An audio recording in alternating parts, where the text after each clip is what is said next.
So, in an effort not to be a wrestling mark, I feel there's more we can explore here. Mm-hmm. It's There very are important to me people, that no one is a mark. well, I think it's important to a lot of people, but I think people who are into wrestling at least have a stage where they try it themselves. Mm-hmm. And I think attire is a way that you can easily identify that. And if there's a guy who has transitioned attire, I mean, you're the guy. I've tried anything and everything, starting back in our backyard days to when I was a really terrible wrestler in Marion, and then when I started going to the Shark Tank and to Jimmy Yang's school, and pretty much anytime another professional wrestler that was better than me told me, you need to switch stuff up, I would switch stuff up. So, Pete, I've tried every gear known to man, and it's not something I never thought of talking about before because I didn't find it super interesting. However, it seems a few people find that to be an interesting topic.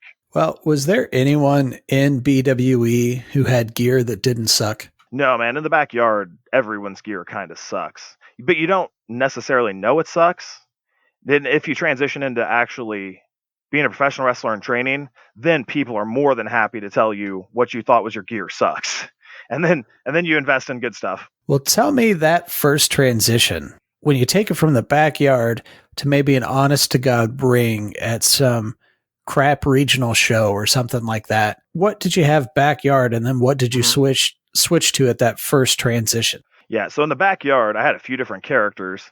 One of them wore these super baggy, homemade, bright, like green pants, like Sabu, this wrestler used to wear. And then when I was CP, Captain Psychedelic, I was a hippie, and my mom helped me make this tie dye jumpsuit, which actually I thought looked pretty cool, and it fit the character and everything. So when I started wrestling, I didn't know what my character was going to be. I'd been training for a few months, and all of a sudden, I need a character. So I was like, well, I'll be Captain Psychedelic, and I'm going to wear that sweet tie dye jumpsuit. And I wrestled in that for a couple weeks, and I had I think just wrestling shoes or tennis shoes on under it. I didn't have boots or kick pads, and I went ahead, wrestled a handful of matches, and then two dudes who I think I've mentioned before that shaped a lot of my career, Bam Morgan and Justin Dean, came up to me and they're like, "Hey man, we know you're young and you probably don't know any better, but the stuff you're wearing looks cool, like for what you're going for, but it actually really sucks. So do this: get on eBay and look up Adrian Street, um, who's an old school professional wrestler, and he and his wife Linda make gear. Buy a singlet from them." So I went ahead, hopped on eBay, found exactly what they were talking about. I was like, okay, well, I'll get a singlet.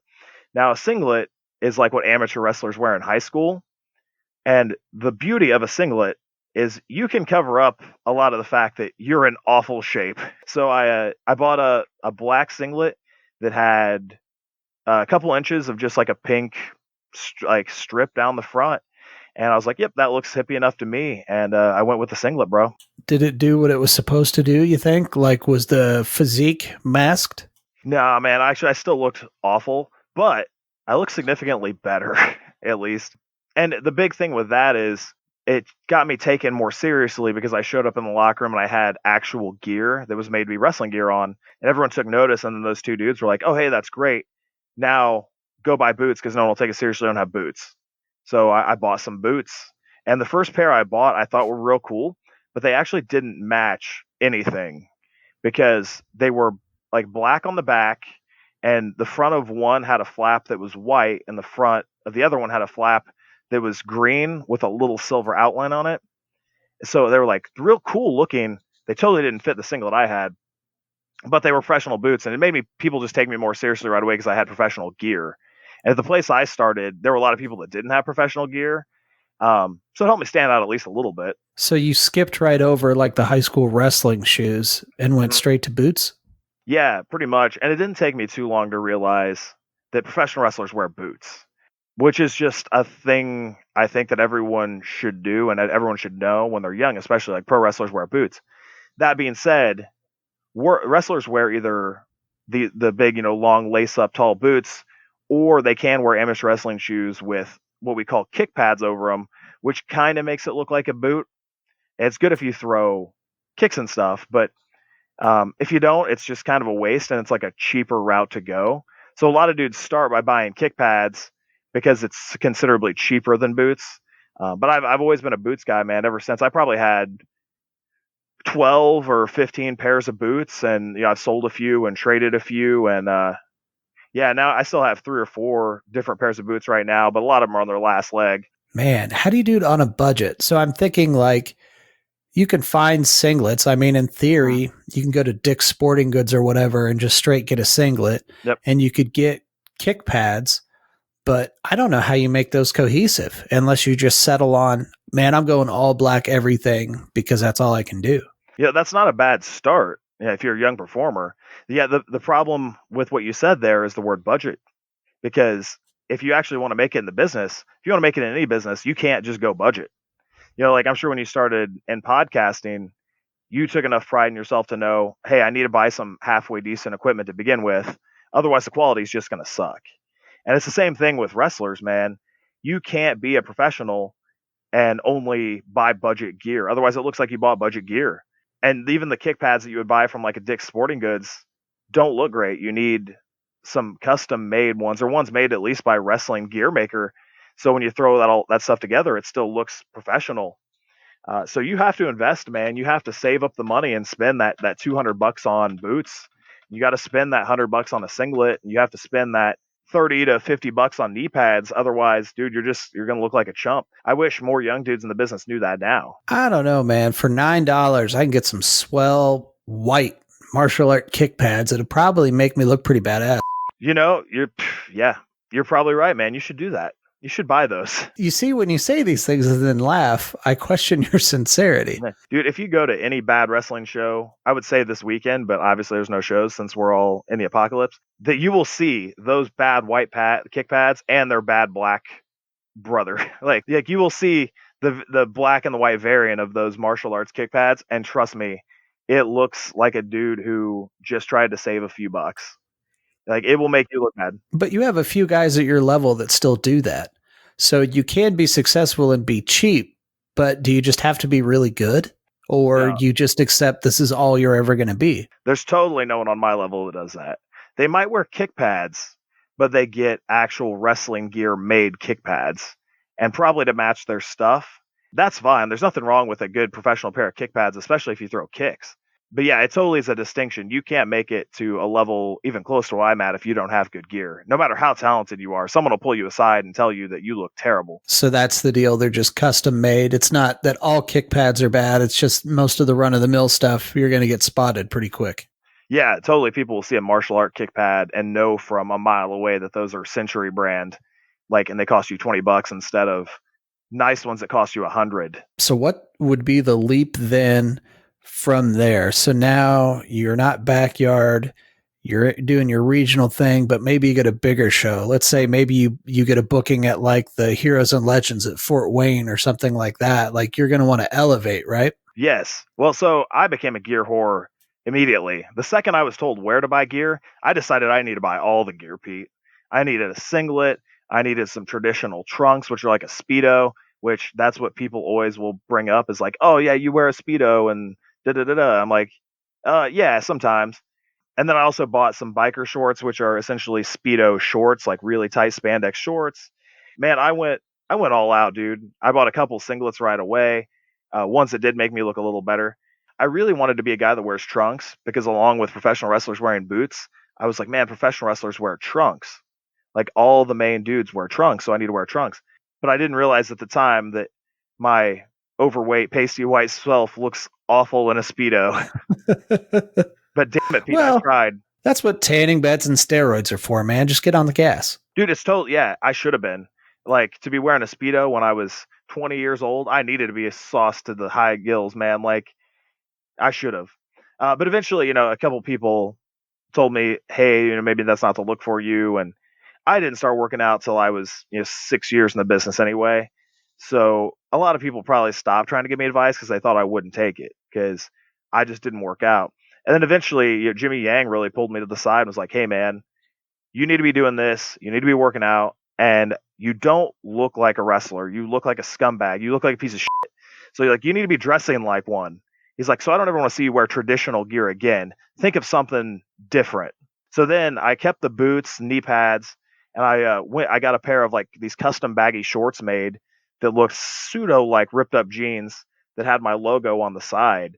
And when I wore those around, he was like, yeah, perfect. Those look scumbaggy. And those are what I wore for most of the last 7, 8, 9 years. And then when I started getting a better physique again, or when I started getting a better physique for the first time, I transitioned back to the spandex shorts, like the really tight short shorts, biker shorts. And I kind of mix it up between the two different things now because I actually look good when I'm wearing them. Isn't that a funny bit of feedback, though? It's like, hey, you look like a scumbag. Dress the part. And you're like, oh, thank you, man. I appreciate that insight. Dude, yeah, thanks, dude. Jimmy always had the best way of giving me advice. He didn't give me a compliment in the first 6 years I knew him. Straight up, he would just be like, "Hey, that was terrible, bro. Or, this is terrible, or you're not good. Get better, and then work on this." He did it out of a point, like a place of love. But yeah, he was just like, "Hey, man, you don't look like a wrestler. Don't dress like one." He's like, "Your character is so important. You have to look like whatever your character is." Luckily, I look like a piece of shit.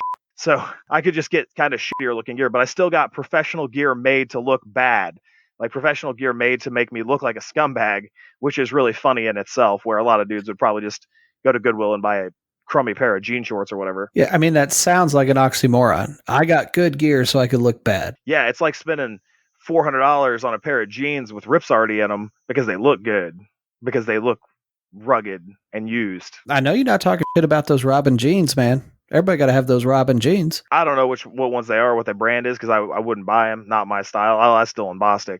But yeah, not my thing. But yeah, I spent a lot of money to look cheap, bro. Like some women I know. Well, speaking of Dylan Bostic, I heard there was rumor you guys like tagging it up. Like, is that going to happen or is it not? Because it hasn't happened, man. There's no wrestling right now, man. I feel like that's kind of a non-answer, but if that's what I got to go with. Dude, we would do shit if we could. All right. Oh, how about that? Speaking of gear. So some guys, when they're tag partners, get matching gear and some guys don't. I think as an observer, it's much cooler if they have coordinated gear. It's super important. A tag team needs to look like a tag team. You have to fit the character, man. So yeah, like I recently teamed with my buddy Dustin Thomas for like 6 months in Cincinnati. So we wore very similar gear. I wore my spandex black shorts and he wore his black trunks. We both had black boots. We taped up our hands the same way. We both had beards and, kind of similar hair. It's important that a tag team also looks like a tag team. So I've had custom stuff with him. I've had custom stuff with Scotty Young. I had custom stuff with Tony X. It's important that you look like a tag team, bro.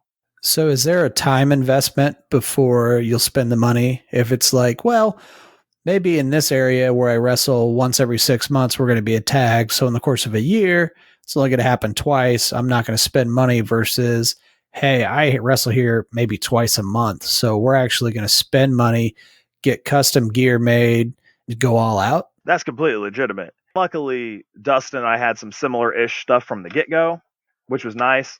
But I don't know if I would have invested if I was like, this is only going to be like a 2-month thing or like a 3 or 4 show thing. But even then, as a professional, man, you just have to throw it out there. You have to be willing to invest a little bit into yourself to get that return, man. And you can tell. I know some dudes who've spent thousands and thousands and thousands of dollars on like one set of gear.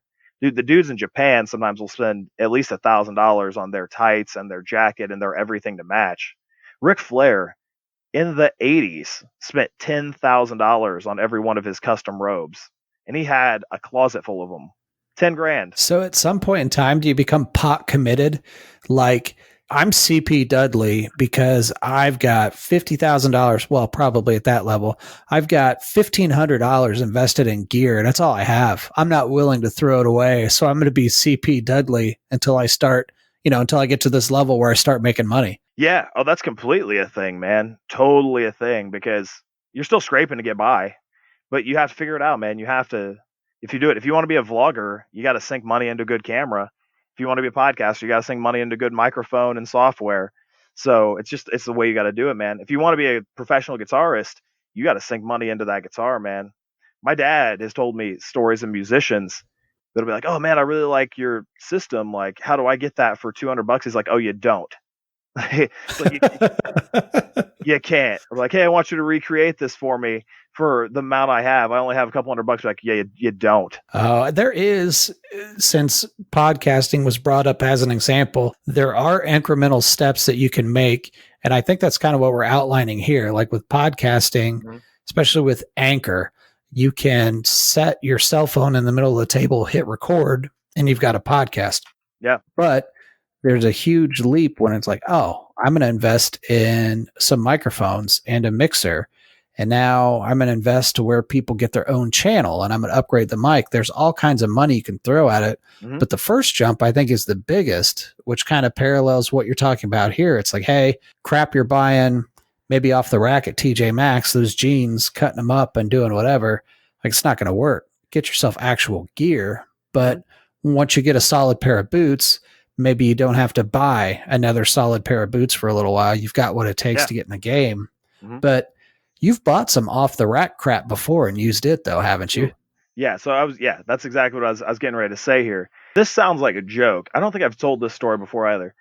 When I was in Tokyo, I had a significant other, and one day we were walking around Forever 21 in Shinjuku in Tokyo, and we went downstairs so she could look at the athletic gear, like the different athletic clothing. And we walked by a mannequin, and this mannequin had these black booty shorts on that were the spandex biker short material with little slits in the side, and it just said flex down the side, nice and tiny. I told her, I was like, man, my legs would probably look great in those. And she laughed at me, and I was like, but no, for real though. And I looked at the price tag, and the price tag said 1,100 yen, which is roughly $10. I was like, you know what? Just for the heck of it, even if these end up just a pair of like gym shorts, man, I'm buying these Forever 21 flex shorts. So I bought them. And in Japan, a lot of the performers wear straight black gear anyway. So just a pair of black trunks, black bikers, black tights are pretty normal. Like you can get away with just black because over there, they don't let guys buy fancy gear for a few years in the business. So like if you're a young boy, you're not even allowed to wear knee pads or boots. Your first few matches are in whatever spandex, like Under Armour shorts you have, then wrestling shoes. Then when they think you're good enough, they let you buy boots. And then after a few months, they let you buy knee pads. Then they let you have black trunks, only black trunks. So a lot of the dudes stick with straight black stuff forever. That's why a lot of the dudes also don't wear knee pads because they got given permission and they just got used to working with no knee pads. So I was like, man, I could just rock those black shorts. And also I was teaming with my buddy Hino, who just wore black trunks with his name on the butt. So I was like, you know what? I'm just going to see how those look. And dude, I rocked those Forever 21 black booty shorts for the next 3 months in Japan, and no one even thought twice about it. Eventually, I just unstitched the little thing down the side that said flex, but you couldn't even see it anyway. And over there, they had a million flex on it. Yeah, real tiny down the side in the middle and between the slits, it said flex, flex, flex. But even with HD cameras and the best photographers in the world, you couldn't see that it even said anything. It just looked like a black strip down the middle with a little bit of white on it. So yeah, I wore those forever, bro. I have 2 pairs. That's tremendous. Yeah, and so normally, so I did what I said that you can't do, and that's buy stuff legit off a rack at a store. But yeah, it worked great, and it made me look fantastic. And my physique was especially great back then. Like, I was ripped. So, man, I rocked those Forever 21 booty shorts for a long time. I just had to buy a jock strap to put under them because they were women's shorts, and there was no extra room in the front. So if I wore them with nothing underneath, there was a complete outline of all of my junk, and no one wants to see junk. Well, I bet in Japan, bro, it's real hard to find a jock strap in your size. Am I right? You know it, bro. Dude, I should have not bought one just to assert my American dominance.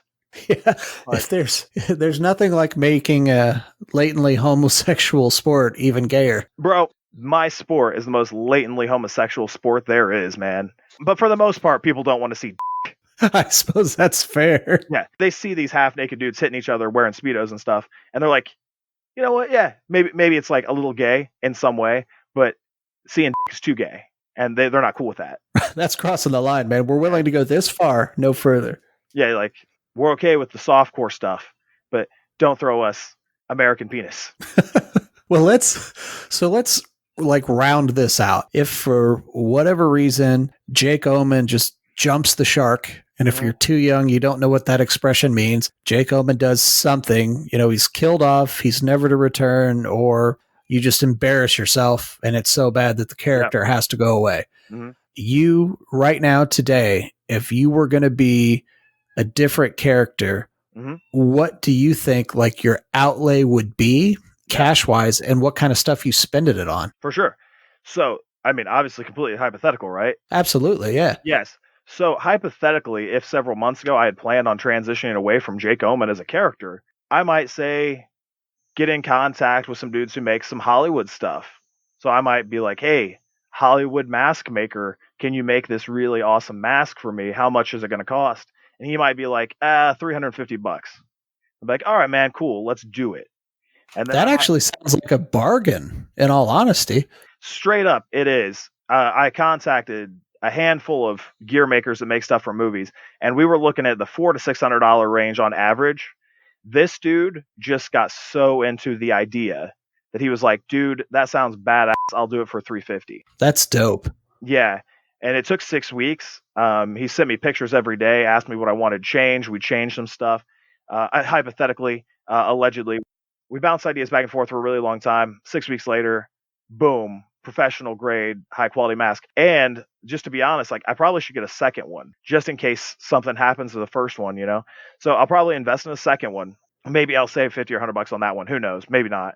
Why not get 4 or 5, even in different colors? Get a summer version, a winter version, or, Dude, the Rey Mysterios would, dude. Rey Mysterio has like 1,000 versions of his mask, and I'm sure each one cost him $200 at least. which for his gimmick, I guess is pretty cool. But his is one where it could work. I wonder if that works with everybody's, or if like, nah, man, you are Robert Hangman and you've got a noose around your neck and a black mask that makes you look faceless. Like it's got to be that, because if that mask is blue, it just looks like. Yeah, so guys like that have a ton of variation. The one I might have potentially thought about hypothetically getting made at some point in the future, totally not recently, would be like there's not a ton of room for variation, but I would probably need 2 or 3 of the same thing just in case one got damaged. And like you can't get stuff like that made on short notice. Right. Yeah, and then I would decide what I'm going to do. Like if for the first time in my life I decided, hey man, maybe I'm going to throw some kicks because I have 10 years of kickboxing experience now, I would actually invest in getting a nice pair of custom kick pads made. And then I would look around and I would get these sweet, man, it's kind of hard to describe, these sweet pants made with like a kilt gimmick around it because it's completely unique. And I think I'm going to change them into shorts. So I'll have to get a tailor to go ahead and chop off the bottom. And then maybe I would look for some weird covering for my upper body, especially to cover my tattoos. And I would get that made. And yeah, man. So like those are just things in theory that someone might do, but the initial investment, having never had one match, could run someone in the $600 range, $700. Which is still, I guess, well, for one outfit variation, yeah, that's an outlay of cash. You're probably not going to spend that much money on any garment. If you're a female, maybe you spend more on a wedding dress. If you're a male and you got money like that, maybe you're outlaying that on suits. So I guess it is expensive. But so let's say you have a couple outfit variations, because I assume you will. If we call those, subtract the cost of the mask, those are like $400 a pop. You could easily be thousands of dollars into it for just 3 or 4 outfit variations. Oh, absolutely. And you can tell the people that invest, and it makes you stand out so much more. If a professional wrestler walks into a locker room and I see that they are wearing thousands of dollars worth of gear, even hundreds of dollars worth of gear, I'm going to automatically respect them more and take them more seriously.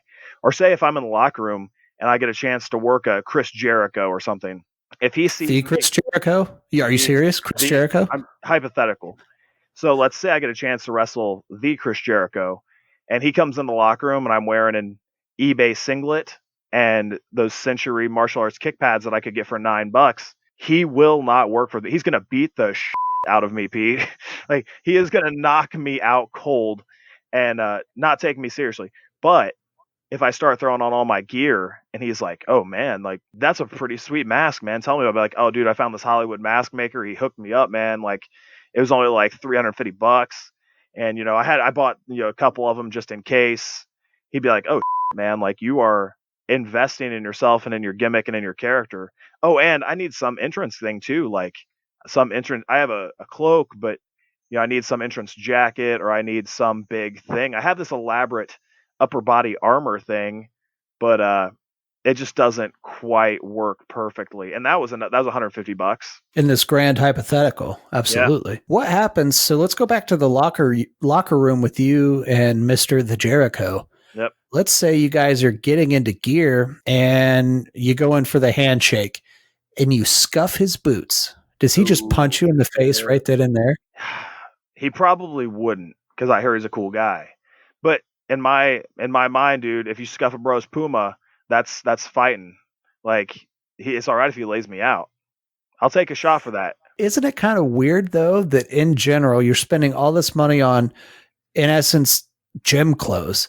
I mean, you're going to get in there, you're going to exert yourself, and you're going to wrestle another person. There's going to be a lot of contact to where the stuff isn't going to last forever. Yeah, the stuff does not last long. And also, gear for professional wrestlers is usually so much more expensive than regular clothing because it has to be made to take that wear and tear, Pete. If you grab something off the rack and go to wrestle in it, it could very easily rip. So I need these people to make me double layered stuff with spandex or some material that's going to stretch or it's going to take some more abuse. And some of it, I need everything protected and supported. So, yeah, you can't just buy stuff off the rack and expect it to work. If I get a pair of tight jeans and go out there and wrestle in jeans, they might rip. You think the Brooklyn Brawler ever had that happen, man? Dude, I'm sure his stuff rips so often. I did wrestle a match recently, a street fight in jeggings, because no, I totally did. Because in a street fight, sometimes you wear jeans or jean shorts, and my buddy Ace Perry had told me that jeggings look just like jeans and they're super comfortable. So I went and I tried on a pair of women's leggings that look like jeans. Dude, they were super comfortable, and I wrestled one match in them. They were fantastic. If I were going to wrestle in quote unquote street gear, that's the type of jeans I would buy because I can actually still throw kicks and do dives and cool stuff. Ooh, how about that? So now we've got professional wrestlers, a professional show, but maybe they're just doing a gimmick where it's like, street fight. Like that's the whole premise. Maybe it's a cage or maybe it's whatever else. Are guys going to show up in jeggings? Is that going to be the move? So, yeah, like I said, your gear has to fit your character. It also has to fit your character in a certain situation.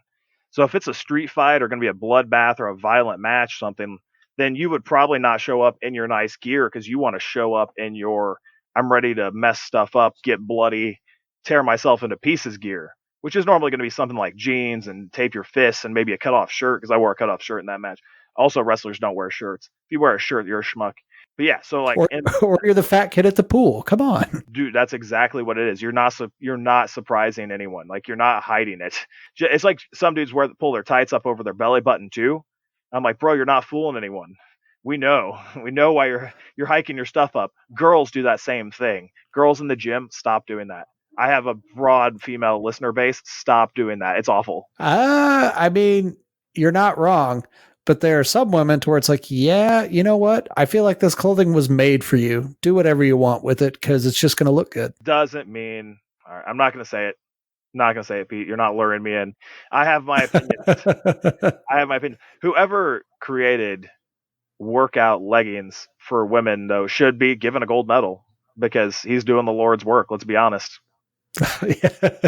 Yeah, I'm married and my wife doesn't listen, so I feel like I have a little bit of freedom here. Yeah, and another thing, women's like kind of workout leggings are essentially male professional wrestling tights. If only we could just buy stuff like that off the rack and it wasn't obviously women's, because that's essentially what we're paying people $200 to make that they could buy for $30.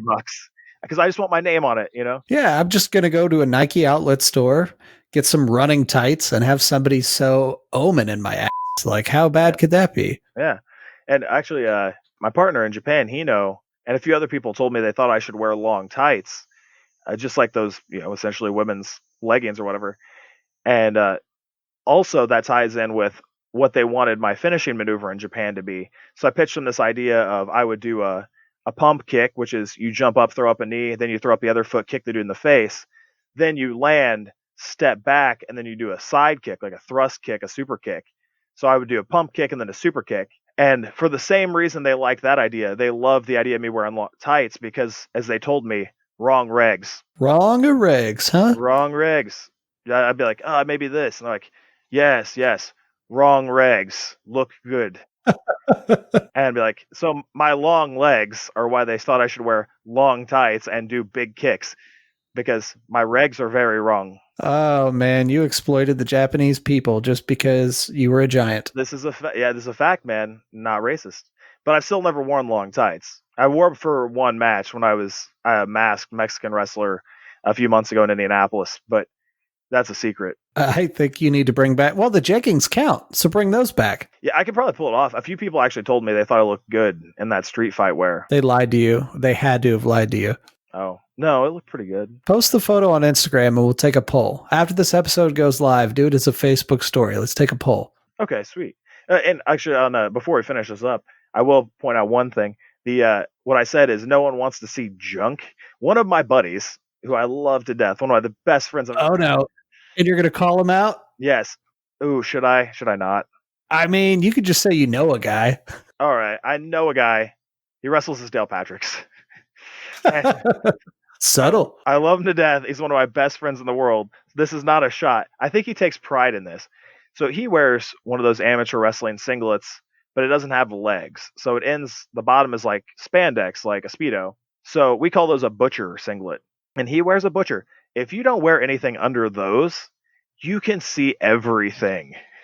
And I think Dale takes pride in the fact that you can see everything, like outlines, wrinkles. You can see freckles on it.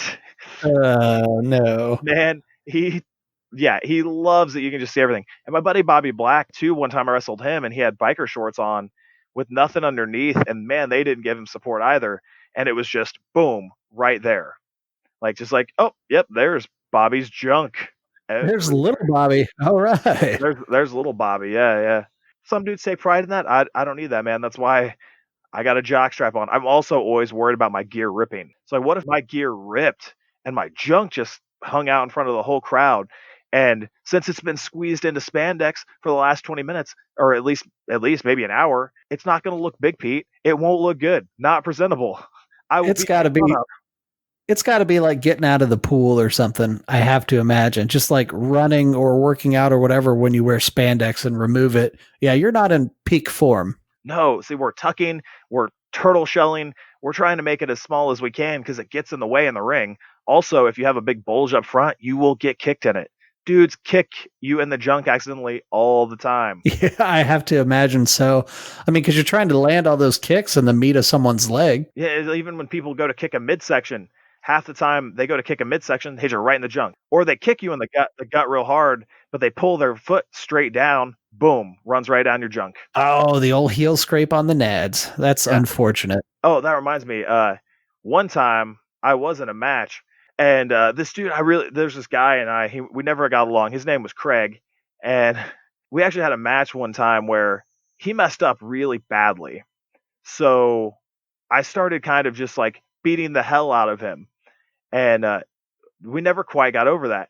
A couple months later, we had another match, and I was supposed to get disqualified and kick him in the junk. No.